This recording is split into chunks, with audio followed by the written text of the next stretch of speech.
Waouh. Deuxième très bon match d'un club français. Du coup, c'était Lille hier soir qui a fait match nul. Non, victoire contre le Real de Madrid, pardon, je confonds avec Monaco qui a fait match nul. Les clubs français cette saison, c'est glitch.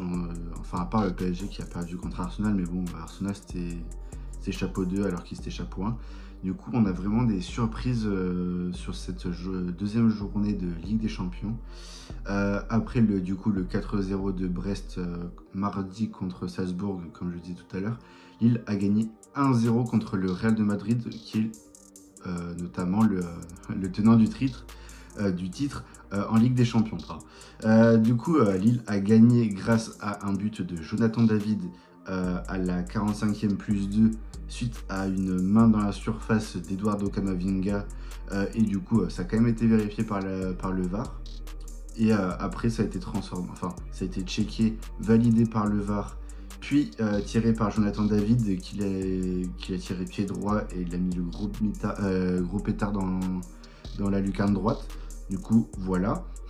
Du coup, maintenant, on va passer sur l'analyse du match. Jonathan David, Zegrova, il y avait Bouhaddi, je crois aussi, qui a fait ça. Ils ont bien embêté Ferland Mendy, le défenseur gauche du Real, qui est sorti à la mi-temps, puis remplacé par Fran Garcia. Il a fait toute la seconde période. Et du coup, c'était pareil avec Ferland Mendy, puis Fran Garcia. Et les trois, ils ont embêté le défenseur gauche parce que c'était le point faible de la défense. Puis à la 66e, la défense, et le Real est passé à 3 défenseurs parce que c'est Eder Militao qui est sorti sur blessure, je crois, parce que là j'ai vu qu'il était blessé, du coup il a dû sortir sur blessure. Et il a été remplacé par Kylian Mbappé.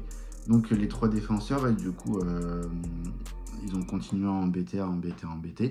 À noter que du coup Luka Modric et Mbappé, comme je disais tout à l'heure, sont rentrés à la 55e minute, puis Arda Güler est rentré à la 65e minute. Le Real, comme au premier match, ils ont été embêtés contre Stuttgart, ils ont été embêtés contre Lille, ils ont été embêtés, sauf que bon, Stuttgart défensivement c'est moins bon que Lille.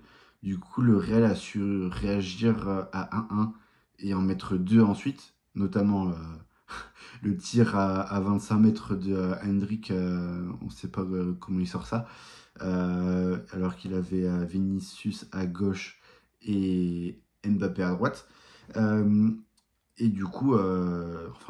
Pour revenir là où j'en étais, Chevalier est bien meilleur que le gardien de Stuttgart, et la défense lilloise est aussi meilleure que celle de Stuttgart. Donc, c'est pour ça que le Real n'a pas su en mettre 2 ou 3 comme à Stuttgart. Et du coup, ça leur aurait permis de gagner ce match-là. Et à noter que Chevalier a été excellent sur sa ligne, parce qu'il a fait 4 ou 5 arrêts. Je ne sais plus combien il en a fait, mais du coup, c'est quand même pas mal sur 6 tirs cadrés du Real. Ensuite, le Real doit trouver son 11 type, notamment parce que Bellingham a été mis à gauche. On ne sait pas pourquoi, sachant que c'est le 10 moderne. C'est le 10 moderne, donc pourquoi Ancelotti l'a mis à gauche. Les 3 attaquants, ils se marchent dessus. Bon, là, ça allait parce qu'il y avait Hendrik qui est sorti. Vinicius, bon, il a fait un match catastrophique. Rodrigo, il n'est pas rentré. Puis Mbappé, en 9, il n'est pas bon. Donc, faudrait voir, soit tu mets Vinicius à gauche, Mbappé à droite, ou le contraire, ou Rodrigo à droite, Mbappé à gauche. Puis tu mets un vrai 9. Soit tu mets 2 attaquants, mais pas de 9, avec Bellingham en 10, et puis ça passe. Non, là, on ne sait pas ce qu'il fait, il se cherche peut-être encore, mais c'est pas ça. Donc il faut qu'il fasse des choix sur ses attaquants. Puis sur Bellingham, il ne faut pas qu'il le mette à gauche, c'est pas son poste. Il a assez d'ailier pour le mettre à gauche et pas mettre il peut jouer en 8, mais il est meilleur en 10, je trouve. Donc il peut pas mettre un milieu sur les côtés. Ça, c'est pas possible. Donc, il y a un manque de cohérence sur ça. Et il y a aussi Chouameni. Je trouve que ça manque de cohérence sur ça. Il est trop nul, je trouve, au milieu. Du Real, il mérite pas du tout sa place au milieu. Il est clairement meilleur en défense. Mais bon, vu qu'il y a Eder Militao et Rudiger, bah, ça se comprend qu'ils le mettent au milieu et peut-être le mettre en 6 qui redescend. Et du coup, après, il a les deux. Enfin, enfin, aujourd'hui, il a fait défense à 3 aussi. Pourquoi il fait pas défense à 3 avec Chouameni? Il met Chouameni au centre avec Rudiger et enfin Chouameni ici, et Rudiger et Eder Militao sur les côtés.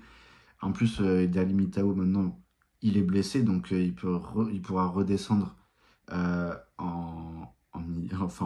sa défenseur central. Du coup, ce sera peut-être plus cohérent. Mais là, ça manque clairement de cohérence, sachant que Ferland Mendy, ça fait 3 4 ans maintenant qu'il est là, au Real. Il faut qu'il s'améliore. Fran Garcia, bon, je crois qu'il est encore jeune, il a 23 ans, je crois. Mais il faut quand même qu'il s'améliore. Il était formé au club, etc. etc. Euh, du coup, voilà. Mbappé, sur son entrée, il n'a pas été bon du tout. C'est comme si c'était un joueur lambda. On m'aurait mis un autre joueur. J'ai même pas de joueur en tête, tellement il a été nul. Mais ça aurait été pareil. Euh, et du coup, après, Arda Güler, il a été bon. Enfin, plutôt bon. Il a fait un bon rush que je me souviens. C'était en fin de match. Ça devait être 80e, 85e, je crois. Du coup, voilà. Et il y a aussi Luka Modric, bref, il faut qu'il prenne une pause aussi. Pas... C'est pas ça. Du coup, voilà. C'est tout ce que j'allais dire sur le Real. Et le LOSC, bah, du coup, il y a Chevalier qui était bon. Euh, les deux 6, enfin les deux récupérateurs, André et Boadi, ils ont été bons. David, bon, bah, il a cette action qui loupe sur le centre de Zegrova, la tête, il la loupe. Enfin, la loupe, enfin, en tant que bon neuf, il doit la mettre au fond. Mais heureusement, ça n'impacte pas le score. Du coup, il y a ça. Zegrova, il a fait un match excellent. Il n'a pas surjoué, etc. Donc ça va. Au niveau de Lille, c'était copie, enfin, à leur stade, à leur niveau et avec leurs conditions physiques. C'était le match. Du coup, ensuite, on va passer au cas par cas plutôt du Real puis de Lille parce que Lille a quand même fait une plus grosse prestation que le Real. Donc, on va passer d'abord aux avis sur les joueurs du Real. Donc, voilà. Vinicius. Donc, on va commencer par lui parce que pour moi, c'était le pire du Real. Son niveau, il est clairement en dessous d'un niveau d'un futur Ballon d'Or parce qu'il y a beaucoup de rumeurs. Enfin, je sais même pas si c'est des rumeurs, mais apparemment ce serait lui qui aurait le Ballon d'Or devant Bellingham. Du coup, il n'a pas le niveau du tout pour un futur Ballon d'Or. Il fait pas les bons choix. Son placement, c'est peut-être pas le meilleur. Enfin, après, il connaît peut-être mieux que nous son niveau, mais pour moi, il n'a pas le bon placement. Du coup, il fait pas les bons choix et c'est pas le leader qui devrait être enfin, en tant que futur Ballon d'Or. L'année dernière, il était meilleur, il prenait le lead de l'équipe quand Bellingham, bien sûr, avait pas le lead, mais du coup, quand il n'y avait pas Bellingham, c'était Vinicius qui prenait le lead. Et, euh, et du coup, bah, il faut qu'il sache prendre le leadership et du coup, c'est pas le leader qui doit être sur ce début de saison. Il fait pas les différences qu'il doit faire. On sait que techniquement, il a la technique, hein. Mais il fait pas la différence, hein. Du coup, voilà, il n'a pas été bon et s'il a une mauvaise note sur ce match-là, ça se comprend totalement, hein, parce qu'il n'a pas été bon. Du coup, je l'ai cité tout à l'heure, mais du coup, Bellingham n'a pas été bon aussi. Certes, il n'est pas bien placé vu qu'il a été mis à gauche au lieu de milieu central, enfin, pas milieu, enfin oui, milieu central, mais c'est plutôt 10 qui doit jouer. Lui non plus ne prend pas le leadership là. Il y avait Bellingham et Vinicius. les deux prennent pas le leadership. Donc c'est peut-être pour ça que le Real n'a pas gagné. Hein. Donc il faut qu'ils prennent le leadership, soit Vinicius, soit Bellingham. C'est les deux gros noms de... Enfin, c'était les deux gros noms hier sur la liste, sachant que Mbappé n'était pas là. Euh,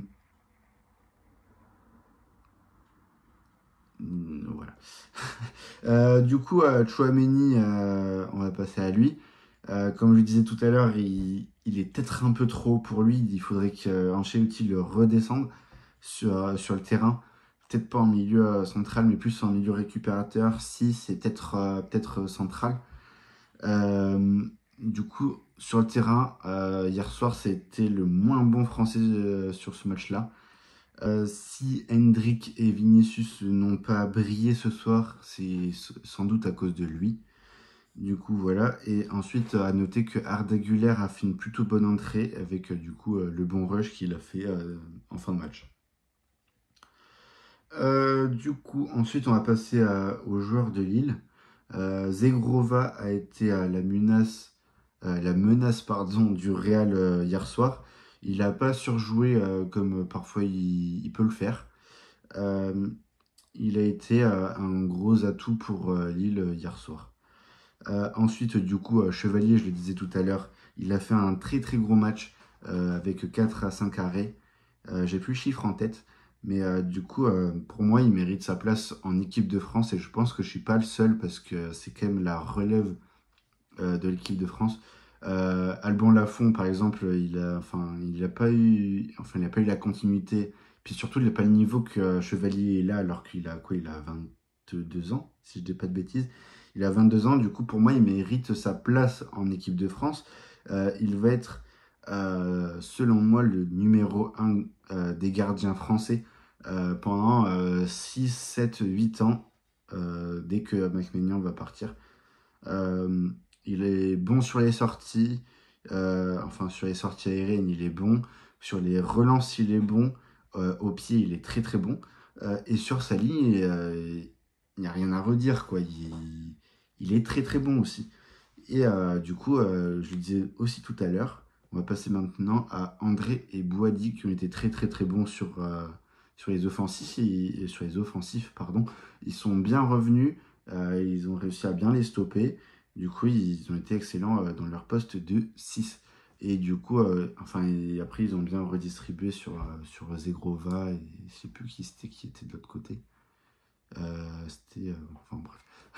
Je sais plus qui était de l'autre côté, mais bon, des deux côtés, il relançait bien, sachant que surtout Zegrova, il a été excellent, pardon. Et du coup, sachant que, du coup, dès qu'il remettait du coup, pour vous, c'est comme ça, il remettait de l'autre côté sur Zegrova, et ben, ça faisait une grosse action. Voilà. Du coup, j'espère que cette vidéo vous a plu, que mes avis ont été constructifs et qu'ils ont été bons. N'hésitez pas à vous abonner, à liker, à commenter et à partager. Commenter du coup si j'étais bon dans mon analyse, si je parle bien face à la caméra aussi.